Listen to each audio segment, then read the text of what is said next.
ನಮಸ್ಕಾರ ವೀಕ್ಷಕರೇ ನಮ್ಮ ನೆರೆಯ ಬಾಂಗ್ಲಾದೇಶದ ಪರಿಸ್ಥಿತಿ ಈಗ ಕೈ ಮೀರಿ ಹೋಗಿದೆ. ಎಲ್ಲಿ ನೋಡಿದ್ರೂ ಬೆಂಕಿ, ಹೊಗೆ ಮತ್ತು ಆಕ್ರೋಶ. ಉಸ್ಮಾನ್ ಹಾದಿ ಮತ್ತು ಚಂದು ಹತ್ಯೆಯ ನಂತರ ಹೊತ್ತಿಕೊಂಡಿರುವ ಕೋಮು ಗಲಭೆಯ ಬೆಂಕಿ ಈಗ ಕೇವಲ ಬೀದಿಗಳಲ್ಲಿ ಮಾತ್ರವಲ್ಲ, ರಾಜತಾಂತ್ರಿಕ ಸಂಬಂಧಗಳ ಮೇಲೂ ಪರಿಣಾಮ ಬೀರಿದೆ. ಢಾಕಾದಲ್ಲಿರುವ ಭಾರತದ ರಾಯಭಾರಿ ಕಚೇರಿಗಳ ಮುಂದೆ ಜನ ರೊಚ್ಚಿಗೆದ್ದು ಪ್ರತಿಭಟನೆ ಮಾಡುತ್ತಿದ್ದಾರೆ. ಪರಿಸ್ಥಿತಿ ಎಷ್ಟು ವಿಕೋಪಕ್ಕೆ ಹೋಗಿದೆ ಅಂದ್ರೆ ಭಾರತ ತನ್ನ ವೀಸಾ ಕೇಂದ್ರಗಳನ್ನೇ ಮುಚ್ಚಿಬಿಟ್ಟಿದೆ. ವಿಷಯ ಸೀರಿಯಸ್ ಆಗ್ತಾ ಇದ್ದಂತೆ ಭಾರತ ಸುಮ್ಮನೆ ಕುಳಿತಿಲ್ಲ. ತ್ರಿಪುರಾ ಮತ್ತು ಬಾಂಗ್ಲಾದೇಶದ ಗಡಿಗೆ ಭಾರತೀಯ ಸೇನೆಯ ಬಲಿಷ್ಠ ಆರ್ಮಿ ಬಟಾಲಿಯನ್ ಒಂದನ್ನ ರವಾನಿಸಲಾಗಿದೆ. ಸೋಷಿಯಲ್ ಮೀಡಿಯಾದಲ್ಲಿ ಜನ ಸರ್ಜಿಕಲ್ ಸ್ಟ್ರೈಕ್ ಮಾಡಿ ಪಾಠ ಕಲಿಸಿ ಅಂತ ಆಗ್ರಹ ಮಾಡ್ತಾ ಇದ್ರೆ, ಇತ್ತ ಬಾಂಗ್ಲಾದೇಶದ ಕಡೆಗಿಂದಲೂ ಬನ್ನಿ ನೋಡೋಣ, ತಾಕತ್ತಿದ್ರೆ ಬನ್ನಿ ಅಂತ ಸವಾಲು ತೋರ್ತಾ ಇದ್ದಾರೆ. ಬನ್ನಿ ನೋಡೋಣ, ಇತ್ತ ಬಾಂಗ್ಲಾದೇಶದ ಕಡೆಗಿಂದಲೂ ಬನ್ನಿ ನೋಡೋಣ, ತಾಕತ್ತಿದ್ರೆ ಬನ್ನಿ ಅಂತ ಸವಾಲು ಹಾಕ್ತಿದ್ದಾರೆ. ಒಂದು ವೇಳೆ ಪರಿಸ್ಥಿತಿ ಕೈಮೀರಿ 1971ರ ರೀತಿಯಲ್ಲಿ ಭಾರತ ಮತ್ತೆ ಬಾಂಗ್ಲಾದೇಶದ ವಿಷಯದಲ್ಲಿ ಮಿಲಿಟರಿ ಕಾರ್ಯಾಚರಣೆ ಮಾಡಬೇಕಾಗಿ ಬಂದ್ರೆ ಏನಾಗಬಹುದು? ಭಾರತ ತನ್ನ ಹಿತಾಸಕ್ತಿ ಕಾಪಾಡಿಕೊಳ್ಳೋದಕ್ಕೆ ಮತ್ತು ಚಿತ್ತಗಾಂಗ್ ಅನ್ನ ವಶಪಡಿಸಿಕೊಳ್ಳೋದಕ್ಕೆ ಅಥವಾ ಈಶಾನ್ಯ ಭಾರತದ ರಕ್ಷಣೆಗಾಗಿ ಯುದ್ಧಕ್ಕೆ ಇಳಿದ್ರೆ ಫಲಿತಾಂಶ ಏನಾಗಬಹುದು? ಬಾಂಗ್ಲಾದೇಶದ ಸೇನೆ ಭಾರತದ ಮುಂದೆ ಎಷ್ಟು ಹೊತ್ತು ನಿಲ್ಲಬಹುದು?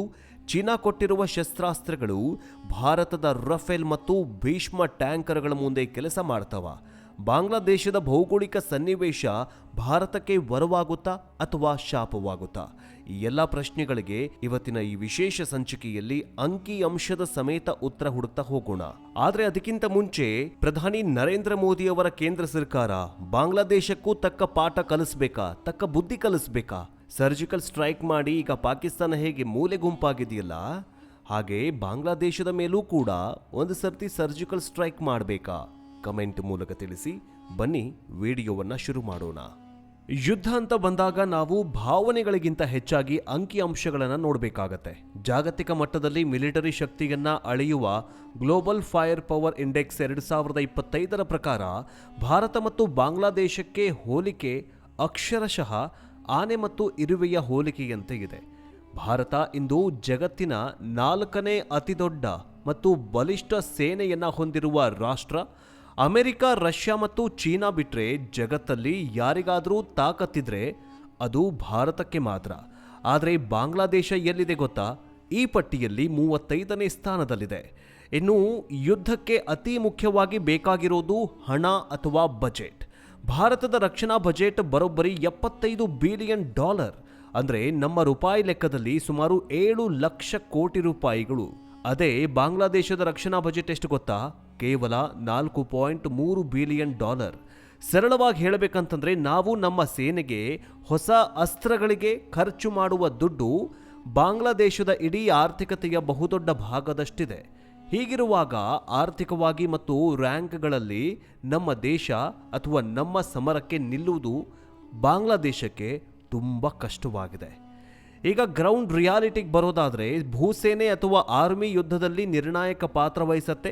ಭಾರತದ ಬಳಿ ಇಂದು 14.5 ಲಕ್ಷಕ್ಕೂ ಅಧಿಕ ಸಕ್ರಿಯ ಸೈನಿಕರು ಇದ್ದಾರೆ. ಅಷ್ಟೇ ಅಲ್ಲ, ತುರ್ತು ಪರಿಸ್ಥಿತಿಯಲ್ಲಿ ಕರೆದ್ರೆ ಬಂದು ಯುದ್ಧ ಮಾಡೋದಕ್ಕೆ 11 ಲಕ್ಷಕ್ಕೂ ಹೆಚ್ಚು ರಿಸರ್ವ್ ಫೋರ್ಸ್ ನಮ್ಮಲ್ಲಿದೆ. ಆದರೆ ಬಾಂಗ್ಲಾದೇಶದ ಬಳಿ ಇರೋದು ಕೇವಲ 1.6 ಲಕ್ಷ ಸೈನಿಕರು ಮಾತ್ರ. ರಿಸರ್ವ್ ಫೋರ್ಸ್ ಅನ್ನೋದು ಅವರಲ್ಲಿ ಇಲ್ಲವೇ ಇಲ್ಲ. ಯುದ್ಧ ಭೂಮಿಯಲ್ಲಿ ಗೇಮ್ ಚೇಂಜರ್ ಆಗೋದು ಟ್ಯಾಂಕರ್ಗಳು. ಇಲ್ಲಿದೆ ನೋಡಿ ಅಸಲಿ ವ್ಯತ್ಯಾಸ. ಭಾರತದ ಬತ್ತಳಿಕೆಯಲ್ಲಿ 4200ಕ್ಕೂ ಅಧಿಕ ಅತ್ಯಾಧುನಿಕ ಯುದ್ಧ ಟ್ಯಾಂಕರ್ಗಳು ನಮ್ಮ ಭಾರತದ ಬಳಿ ಇವೆ. ಅಲ್ಲದೆ ರಷ್ಯಾದಿಂದ ತಂದಿರುವ T-90 ಭೀಷ್ಮ ಮತ್ತು ನಮ್ಮದೇ ದೇಶೀಯವಾಗಿ ನಿರ್ಮಿತವಾಗಿರುವ ಅರ್ಜುನ್ MK-14 ಟ್ಯಾಂಕರ್ಗಳು ಭಾರತದ ಬಳಿ ಇವೆ. T-90 ಭೀಷ್ಮ ಎಂತಹ ಟ್ಯಾಂಕರ್ ಅಂತಂದ್ರೆ ಇದರ ಲೇಸರ್ ಗೈಡೆಡ್ ಮಿಸೈಲ್ ಸಿಸ್ಟಮ್ ಶತ್ರು ಎಲ್ಲೇ ಇದ್ರೂ ಹುಡುಕಿ ಹೊಡೆಯಬಲ್ಲದು.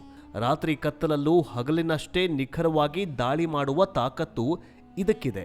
ಅಷ್ಟೇ ಅಲ್ಲ, ಅತಳವಿತಳ ಪಾತಾಳದಲ್ಲಿ ಶತ್ರು ಅವಿತು ಕುಳಿತರೂ ಕೂಡ ಈ ಲೇಸರ್ ಬೀಮ್ನ ಮೂಲಕ ಈ ಭೀಷ್ಮ ಹೊಡೆದುರುಳಿಸ್ತಾನೆ. ಅದೇ ಬಾಂಗ್ಲಾದೇಶದ ಕಡೆ ನೋಡಿದ್ರೆ ಬಾಂಗ್ಲಾದ ಬಳಿ ಇರೋದು ಕೇವಲ 300ರಿಂದ 320 ಟ್ಯಾಂಕರ್ಗಳು ಮಾತ್ರ. ಇದರಲ್ಲಿ ಬಹುಪಾಲು ಟೈಪ್ 59 ಮತ್ತು ಟೈಪ್ 69 ಎಂಬ ಹಳೆಯ ಟ್ಯಾಂಕರ್ಗಳು ಇವೆ. ಇವು ಚೀನಾ ಅವರಿಗೆ ಕೊಟ್ಟಿರುವಂತಹ ಗುಜರಿ ಸಾಮಾನ್ಯ ಸರಿ. ಇವುಗಳ ತಂತ್ರಜ್ಞಾನ ಹಳೆ ಕಾಲದ್ದು, ಅಂದ್ರೆ ಕೋಲ್ಡ್ ವಾರ್ ಎರಾದಲ್ಲಿ ನಡೆದಂತಹದ್ದು. ಭಾರತದ ಭೀಷ್ಮ ಟ್ಯಾಂಕರ್ಗಳ ಮುಂದೆ ಇವುಗಳ ಆಟ ಏನೂ ನಡೆಯೋದಿಲ್ಲವಂತೆ. ನಮ್ಮ ಒಂದೇ ಏಟಿಗೆ ಇವು ಸುಟ್ಟು ಕರಕಲಾಗಿ ಹೋಗ್ಬಿಡತ್ತೆ. ಇನ್ನು ಆರ್ಟಿಲರಿ ಅಥವಾ ಫಿರಂಗಿಗಳ ವಿಚಾರಕ್ಕೆ ಬಂದರೆ ಭಾರತದ ಫಿನಾಕಾ ರಾಕೆಟ್ ಲಾಂಚರ್ ಮತ್ತು K9 ವಜ್ರ ಹಾವಿಟ್ಸನ್ಗಳ ಮುಂದೆ ಬಾಂಗ್ಲಾ ಬಳಿ ಉತ್ತರವಿಲ್ಲ. ಫಿನಾಕಾ ಸಿಸ್ಟಮ್ ಒಂದೇ ಸಲಕ್ಕೆ ಡಜನ್ ಗಟ್ಟಲೆ ರಾಕೆಟ್ಗಳನ್ನು ಹಾರಿಸಿ ಇಡೀ ಪ್ರದೇಶವನ್ನೇ ಸ್ಮಶಾನ ಮಾಡಿಬಿಡಬಲ್ಲುವಂತಹ ಶಕ್ತಿಯನ್ನ ಇದು ಹೊಂದಿದೆ. ಇನ್ನು ಆಕಾಶದಲ್ಲಿ ಯಾರ ಹಾರಾಟ ಜಾಸ್ತಿ ಇದೆ? ಈಗ ಅತ್ಯಂತ ಪ್ರಮುಖವಾದ ಭಾಗಕ್ಕೆ ಬರೋದಾದ್ರೆ, ಅತ್ಯಾಧುನಿಕ ಯುದ್ಧಗಳನ್ನು ಗೆಲ್ಲುವುದು ಭೂಮಿಯ ಮೇಲಲ್ಲ, ಆಕಾಶದಲ್ಲಿ ಯಾರ ಬಳಿ ಏರ್ ಸುಪೀರಿಯರಿಟಿ ಇರುತ್ತೋ ಅವರೇ ಯುದ್ಧ ಗೆಲ್ಲೋದು. ಇಲ್ಲಿ ನಂಬರ್ಸ್ ನೋಡಿದ್ರೆ ಬಾಂಗ್ಲಾದೇಶಕ್ಕೆ ಎದೆ ನಡುಗಿಸೋದು ಗ್ಯಾರಂಟಿ. ಭಾರತದ ಬಳಿ ಒಟ್ಟು 2230ಕ್ಕೂ ಅಧಿಕ ಮಿಲಿಟರಿ ಏರ್ಕ್ರಾಫ್ಟ್ಗಳು ಇವೆ. ಅದರಲ್ಲಿ 500ಕ್ಕೂ ಹೆಚ್ಚು ಫೈಟರ್ ಜೆಟ್ಸ್ ಅಥವಾ ಯುದ್ಧ ವಿಮಾನಗಳು ಇವೆ. ನಮ್ಮ ಬಳಿ ಇರೋದು ಜಗತ್ತಿನ ಅತ್ಯಾಧುನಿಕ 4.5 ಜನರೇಷನ್ನ ವಿಮಾನ ರಫೇಲ್ ಇದೆ. ಇದರ ಜೊತೆಗೆ ಏರ್ ಸುಪೀರಿಯರಿಟಿ ರೈಫಲ್ ಸುಖೋಯ್ 30 MKI, ನಮ್ಮದೇ ಆದ ತೇಜಸ್, ಮಿರಾಜ್ 2000 ಮತ್ತು MiG-29 ನಂತಹ ಘಟಾನುಘಟಿ ಯುದ್ಧ ವಿಮಾನಗಳು, ಫೈಟರ್ ಜೆಟ್ಗಳು ನಮ್ಮ ಭಾರತದ ಬಳಿ ಇವೆ. ರಫೇಲ್ ಬಗ್ಗೆ ನಿಮಗೆಲ್ಲ ಗೊತ್ತೇ ಇದೆ. ಅದರ ರೇಂಜ್, ರೆಡಾರ್ ಸಿಸ್ಟಮ್ ಮತ್ತು ಅದು ಹೊತ್ತೊಯ್ಯುವ ಮೆಟಿಯೋರ್, ಹ್ಯಾಮರ್ ಮಿಸೈಲ್ಗಳಿಗೆ ಬಾಂಗ್ಲಾ ಬಳಿ ಉತ್ತರವಿಲ್ಲ. ಇನ್ನು ಬಾಂಗ್ಲಾದೇಶದ ಬಳಿ ಇರುವಂತಹದ್ದು ಕೇವಲ 40ರಿಂದ 42 ಫೈಟರ್ ಜೆಟ್ಗಳು ಮಾತ್ರ. ಅವರ ಮೇನ್ ಅಸ್ತ್ರ ಅಂತಂದರೆ MiG-29. ಅದು ಪರವಾಗಿಲ್ಲ ಎನ್ನುವ ಫೈಟರ್ ಜೆಟ್ ಆದರೂ ಕೂಡ ನಮ್ಮ ರಫೇಲ್ ಅಥವಾ ಸುಖೋಯ್ ಮುಂದೆ ನಿಲ್ಲೋದಕ್ಕೆ ಸಾಧ್ಯವಿಲ್ಲ. ಉಳಿದಂತೆ ಅವರ ಬಳಿ ಇರೋದು ಚೀನಾದ ಚುಯಿಂಗ್ F7. ಇದು ಹಳೆಯ MiG-21ನ ಚೈನಾ ಕಾಪಿ ಆಗಿದೆ. ಇದನ್ನು ಹಾರಿಸೋದೇ ರಿಸ್ಕ್ ಅಂತ ಎಕ್ಸ್ಪರ್ಟ್ಸ್ ಹೇಳ್ತಾರೆ. ಇನ್ನು ಸ್ಟ್ರಾಟಜಿಕಲ್ ಡೆಪ್ತ್ ಸಮಸ್ಯೆ ಏನಂತಂದ್ರೆ, ಇಲ್ಲಿ ಇನ್ನೊಂದು ಇಂಟ್ರೆಸ್ಟಿಂಗ್ ವಿಚಾರ, ಮಿಲಿಟರಿ ಕಾನ್ಸೆಪ್ಟ್ ಇದೆ. ಬಾಂಗ್ಲಾದೇಶದ ವಿಸ್ತೀರ್ಣ ತೀರಾ ಕಡಿಮೆ ಇದೆ. ಯುದ್ಧದ ಸಮಯದಲ್ಲಿ ವಿಮಾನಗಳು ಬಚ್ಚಿಡಲು ಅಥವಾ ಟೇಕ್ ಆಫ್ ಆಗೋದಕ್ಕೆ ತಪ್ಪಿಸಿಕೊಳ್ಳಲು ಅವರಿಗೆ ಜಾಗನೇ ಇಲ್ಲ. ಅವರ ಯಾವುದೇ ಏರ್ ಬೇಸ್ನಿಂದ ವಿಮಾನ ಟೇಕ್ ಆಫ್ ಆದ ತಕ್ಷಣ ಭಾರತದ ರಡಾರ್ಗಳು ಅದನ್ನು ಪತ್ತೆ ಹಚ್ಚಿಬಿಡತ್ವೆ. ಅವರು ಆಕಾಶಕ್ಕೆ ಬರುವ ಮುನ್ನವೇ ನಮ್ಮ ಏರ್ ಡಿಫೆನ್ಸ್ ಸಿಸ್ಟಮ್ಗಳು ಅವರನ್ನು ಹೊಡೆದು ಬಿಸಾಕ್ಬಿಡತ್ವೆ. ಇದಕ್ಕಿಂತ ಮಿಗಿಲಾಗಿ ಭಾರತದ ಬಳಿ ಜಗತ್ತಿನ ಅತ್ಯಂತ ಶ್ರೇಷ್ಠ ಏರ್ ಡಿಫೆನ್ಸ್ ಸಿಸ್ಟಮ್ S-400 ಇದೆ. ನಾವು ಬಾರ್ಡರ್ನಲ್ಲಿ S-400 ಆನ್ ಮಾಡಿದ್ರೆ ಸಾಕು, ಬಾಂಗ್ಲಾದೇಶದ ಯಾವುದೇ ಮೂಲೆಯಲ್ಲಿ ಹಾರುವ ಹಕ್ಕಿಗಳನ್ನು ಕೂಡ ಹೊಡೆದುರುಳಿಸಬಹುದು. ಸೊ ಆಕಾಶದಲ್ಲಿ ಬಾಂಗ್ಲಾ ಕತೆ ಮುಕ್ತಾಯ. ಇನ್ನು ಸಮುದ್ರದಲ್ಲಿ ದಿಗ್ಬಂಧನ ಹೆಂಗೆ ಹಾಕಬಹುದು? ಯುದ್ಧ ಅಂತ ಬಂದರೆ ಸಮುದ್ರದಲ್ಲಿ ಭಾರತಕ್ಕೆ ಇರುವಂತಹ ಅಡ್ವಾಂಟೇಜ್ ಬೇರೆ ಲೆವೆಲಲ್ಲೇ ಇದೆ. ಬಾಂಗ್ಲಾದೇಶಕ್ಕೆ ವ್ಯಾಪಾರ ಮಾಡಲು ಪೆಟ್ರೋಲ್ ಡೀಸೆಲ್ ತರಿಸಿಕೊಳ್ಳಲು ಇರೋದು ಒಂದೇ ದಾರಿ, ಅದು ಬಂಗಾಳ ಕೊಲ್ಲಿ. ಭಾರತದ ಬಳಿ ಸಮುದ್ರದ ರಾಜರಂತಹ 2 ಏರ್ ಕ್ರಾಫ್ಟ್ ಕ್ಯಾರಿಗಳಿದ್ದಾವೆ, INS ವಿಕ್ರಾಂತ್ ಮತ್ತು INS ವಿಕ್ರಮಾದಿತ್ಯ. ಬಾಂಗ್ಲಾ ಬಳಿ ಇದ್ಯಾವುದೂ ಇಲ್ಲ. ನಮ್ಮ ಬಳಿ ನ್ಯೂಕ್ಲಿಯರ್ ಸಬ್ಮರೇನ್ ಅರ್ಥಾತ್ ಅಣುಶಕ್ತಿ ಚಾಲಿತ ಅಂತರ್ಗಾಮಿ ಸೇರಿದಂತೆ 18ಕ್ಕೂ ಹೆಚ್ಚು ಸಬ್ಮೆರಿನ್ಗಳು ಇದ್ದಾವೆ. ಬಾಂಗ್ಲಾ ಬಳಿ ಇರೋದು ಚೀನಾ ಕೊಟ್ಟಿರುವಂತಹ ಕೇವಲ 2 ಹಳೆಯ MiG ಕ್ಲಾಸ್ ಸಬ್ಮೆರಿನ್ಗಳು. ಯುದ್ಧ ಶುರುವಾದರೆ ಇಂಡಿಯನ್ ನೇವಿ ಮಾಡೋದು ಒಂದೇ ಕೆಲಸ, ನೇವಲ್ ಬ್ಲಾಕ್ಡ್, ಅಂದರೆ ಬಾಂಗ್ಲಾದೇಶದ ಕಡಲ ಗಡಿಯನ್ನ ಬ್ಲಾಕ್ ಮಾಡೋದು. ಹೀಗೆ ಮಾಡಿದ್ರೆ ಬಾಂಗ್ಲಾದೇಶಕ್ಕೆ ಒಂದೇ ಒಂದು ಹನಿ ಪೆಟ್ರೋಲ್, ಡೀಸೆಲ್ ಅಥವಾ ಗ್ಯಾಸ್ ಸಿಗೋದಿಲ್ಲ. ಬೇರೆ ದೇಶಗಳಿಂದ ಬರುವ ಆಹಾರ, ಔಷಧಿ ಎಲ್ಲವೂ ಕೂಡ ಬಂದಾಗತ್ತೆ. ಒಂದು ಗುಂಡನ್ನು ಹಾರಿಸದೆ ಕೇವಲ ಸಪ್ಲೈ ಕಟ್ ಮಾಡಿದ್ರೆ ಬಾಂಗ್ಲಾದೇಶ ಮೊಂಡಿ ಊರುವಂತೆ ಮಾಡಬಹುದು. ಇದನ್ನೇ ಮಿಲಿಟರಿ ಭಾಷೆಯಲ್ಲಿ ಎಕನಾಮಿಕ್ ಸ್ಟ್ರ್ಯಾಂಗ್ಯುಲೇಷನ್ ಅಂತ ಕರಿತೀವಿ. ಇನ್ನು ಮಿಸೈಲ್ ಪವರ್ ಮತ್ತು ಚಕ್ರವ್ಯೂಹ. ಭಾರತ ಮಿಸೈಲ್ ಟೆಕ್ನಾಲಜಿಯಲ್ಲಿ ಗ್ಲೋಬಲ್ ಸೂಪರ್ ಪವರ್ ರಾಷ್ಟ್ರವಾಗಿದೆ. ನಮ್ಮ ಬಳಿ 170ಕ್ಕೂ ಹೆಚ್ಚು ಅಣ್ವಸ್ತ್ರಗಳು ಇದ್ದಾವೆ. ಆದರೆ ಬಾಂಗ್ಲಾದೇಶ ಅಣ್ವಸ್ತ್ರ ರಾಷ್ಟ್ರ ಅಲ್ಲ. ನಮ್ಮ ಬಳಿ ಇರುವಂತಹ ಬ್ರಹ್ಮೋಸ್ ಪ್ರಪಂಚದ ಅತಿ ವೇಗದ ಸೂಪರ್ಸಾನಿಕ್ ಕ್ರೂಸ್ ಮಿಸೈಲ್ ಆಗಿದೆ. ಇದನ್ನು ತಡೆಯೋದಕ್ಕೆ ಬಾಂಗ್ಲಾ ಬಳಿ ಯಾವುದೇ ವ್ಯವಸ್ಥೆ ಇಲ್ಲ. ನಾವು ಲಕ್ನೋ ಅಥವಾ ಕೋಲ್ಕತ್ತಾದಲ್ಲಿ ಕುಳಿತು ಬಟನ್ ಒತ್ತಿದ್ರೆ ಅದು ಪಿನ್ ಪಾಯಿಂಟ್ ನಿಖರತೆಯಲ್ಲಿ ಹೋಗಿ ಢಾಕಾದ ಟಾರ್ಗೆಟ್ ಅನ್ನು ಮಾಡಬಲ್ಲದು. ಅಗ್ನಿ ಮತ್ತು ಪೃಥ್ವಿ ಸೀರೀಸ್ ಮಿಸೈಲ್ಗಳ ದೊಡ್ಡ ಬತ್ತಳಿಕೆ ನಮ್ಮಲ್ಲಿದೆ. ಬಾಂಗ್ಲಾ ಬಳಿ ಇರೋದು ಕೇವಲ ಶಾರ್ಟ್ ರೇಂಜ್ ಮಿಸೈಲ್ಗಳು ಮಾತ್ರ. ಇನ್ನು ಭೌಗೋಳಿಕ ಶಾಪ ಹೊಂದಿದೆ. ಬಾಂಗ್ಲಾದೇಶದ ಮ್ಯಾಪ್ ನೋಡಿದ್ರೆ ಅವರಿಗೆ ಭೂಪಟವೇ ಶಾಪವಾಗಿ ಪರಿಣಮಿಸಿದೆ. ಆ ದೇಶ 3 ಕಡೆಗಳಿಂದಲೂ ಭಾರತದಿಂದ ಸುತ್ತುವರಿಯಲ್ಪಟ್ಟಿದೆ. ಸಮುದ್ರದಲ್ಲೂ ನಮ್ಮ ನೇವಿ ಕವರ್ ಮಾಡಿ ನಿಂತಿದೆ. ನಾವು ದಶದಿಕ್ಕುಗಳಿಂದ ಬಾಂಗ್ಲಾದೇಶದ ಮೇಲೆ ದಾಳಿ ಮಾಡಿದ್ವಿ ಅಂತಂದ್ರೆ ಏಕಕಾಲಕ್ಕೆ ಈ ಬಾಂಗ್ಲಾದೇಶಿಗರು ಅಥವಾ ಈ ಬಾಂಗ್ಲಾ ಜನರು ಏನು ಪತ್ರ ಕೊಡ್ತಿದಾರಲ್ಲ, ಏನು ಬಾಲ ಬೆಚ್ಚುತ್ತಿದ್ದಾರಲ್ಲ, ಹಿಂದೂಗಳ ವಿರುದ್ಧ ಏನು ಕೇಕೆ ಹೊಡಿತಿದಾರಲ್ಲ, ಇವರೆಲ್ಲ ಸುಟ್ಟು ಹೋಗ್ಬಿಡ್ತಾರೆ. ಇದೊಂದು ಚಕ್ರವ್ಯೂಹಕ್ಕಿಂತಲೂ ಕೂಡ ದೊಡ್ಡ ಮಿಗಿಲಾದಂತಹ ಶಕ್ತಿ ನಮ್ಮಲ್ಲಿದೆ. ಇನ್ನು ನಮಗಿರೋದು ಒಂದೇ ಒಂದು ವೀಕ್ನೆಸ್ ಅಂತಂದ್ರೆ ಸಿಲಿಗುರಿ ಕಾರಿಡಾರ್ ಅಥವಾ ಚಿಕನ್ ನೆಕ್. ಇದು ಕೇವಲ 20ರಿಂದ 22 ಕಿಲೋಮೀಟರ್ ಅಗಲದ ಪ್ರದೇಶ. ಈಶಾನ್ಯ ಭಾರತವನ್ನ ಕನೆಕ್ಟ್ ಮಾಡುವ ಜಾಗ ಇದು. ಬಾಂಗ್ಲಾದೇಶ ಇಲ್ಲಿ ತೊಂದರೆ ಕೊಡಬಹುದು ಎಂಬ ಭಯ ಇತ್ತು. ಆದರೆ ಇದಕ್ಕೂ ಭಾರತ ಈಗ ಸಕಲ ಸಿದ್ಧತೆಯನ್ನ ಮಾಡಿಕೊಂಡಿದೆ. ಇಲ್ಲಿ ತ್ರಿಶಕ್ತಿ ಕೋರ್ ಅನ್ನ ನಿಯೋಜನೆ ಮಾಡಲಾಗಿದೆ. ಹೆವಿ ಡಿಪ್ಲಾಯ್ಮೆಂಟ್ ಮಿಸೈಲ್ ಮತ್ತು ಏರ್ ಡಿಫೆನ್ಸ್ ಸಿಸ್ಟಮ್ಗಳನ್ನ ಒಟ್ಟು ನಮ್ಮ ಮಿಸ್ಟೇಕ್ ಪಾಯಿಂಟ್ ಅನ್ನ, ನಮ್ಮ ವೀಕೆಸ್ಟ್ ಪಾಯಿಂಟ್ ಅನ್ನ ಈಗ ಸ್ಟ್ರಾಂಗೆಸ್ಟ್ ಪಾಯಿಂಟ್ ಆಗಿ ಬದಲಾಯಿಸಿಬಿಟ್ಟಿದ್ದೀವಿ. ಬಾಂಗ್ಲಾದೇಶದ 70ರಷ್ಟು ಶಸ್ತ್ರಾಸ್ತ್ರಗಳು ಚೀನಾ ಮೇಡ್ ಇದಾವೆ. ಬಾಂಗ್ಲಾದೇಶದ ಹತ್ರ ಇರೋ 70% ಶಸ್ತ್ರಾಸ್ತ್ರಗಳು ಮೇಡ್ ಇನ್ ಚೀನಾ ಶಸ್ತ್ರಾಸ್ತ್ರಗಳನ್ನ ಬಾಂಗ್ಲಾದೇಶ ಬಳಸ್ಕೊಳ್ತಾ ಇದೆ. ಆದ್ರೆ ಯುದ್ಧ ಏನಾದ್ರೂ ಆದ್ರೆ ಚೀನಾ ಸಹಾಯಕ್ಕೆ ಬರೋದು ಕಷ್ಟ. ಯಾಕಂದ್ರೆ ನಾವು ಮಲಕ್ಕಾ ಜಲಸಂಧಿ ಅಥವಾ ಬಂಗಾಳ ಕೊಲ್ಲಿಯನ್ನ ಬ್ಲಾಕ್ ಮಾಡಿದ್ರೆ ಚೀನಾ ನೌಕೆಗಳು ಅಲ್ಲಿಗೆ ಬರೋದು ದಾರಿಗೆ ಇರೋದಿಲ್ಲ. ಈ ಎಲ್ಲಾ ಡೇಟಾ, ಟೆಕ್ನಾಲಜಿ ಮತ್ತು ಪವರ್ ನೋಡಿದ್ರೆ ಒಂದು ವಿಚಾರ ಕ್ಲಿಯರ್ ಆಗತ್ತೆ. ಮಿಲಿಟರಿ ಮುಖಾಮುಖಿ ಅಂತ ಬಂದ್ರೆ ಬಾಂಗ್ಲಾದೇಶ ಭಾರತದ ಮುಂದೆ 24 ಗಂಟೆ ಅಥವಾ 48 ಗಂಟೆಯೂ ಕೂಡ ನಿಲ್ಲೋದಿಲ್ಲ. ಇದು ಅಹಂಕಾರದ ಮಾತಲ್ಲ, ಅಂಕಿಅಂಶಗಳು ಹೇಳ್ತಾ ಇರುವ ಸತ್ಯ. ಆದರೆ ಒಂದು ದೇಶದ ಮೇಲೆ ಯುದ್ಧ ಮಾಡೋದು ಕಷ್ಟದ ಮಾತಲ್ಲ ಅಥವಾ ಅಷ್ಟು ಸುಲಭದ ಮಾತಲ್ಲ. ನಾವು ಅವರನ್ನು ಸೋಲಿಸಬಹುದು, ಆದರೆ ಅದರ ಪರಿಣಾಮಗಳು ಭಯಂಕರವಾಗಿರುತ್ತೆ.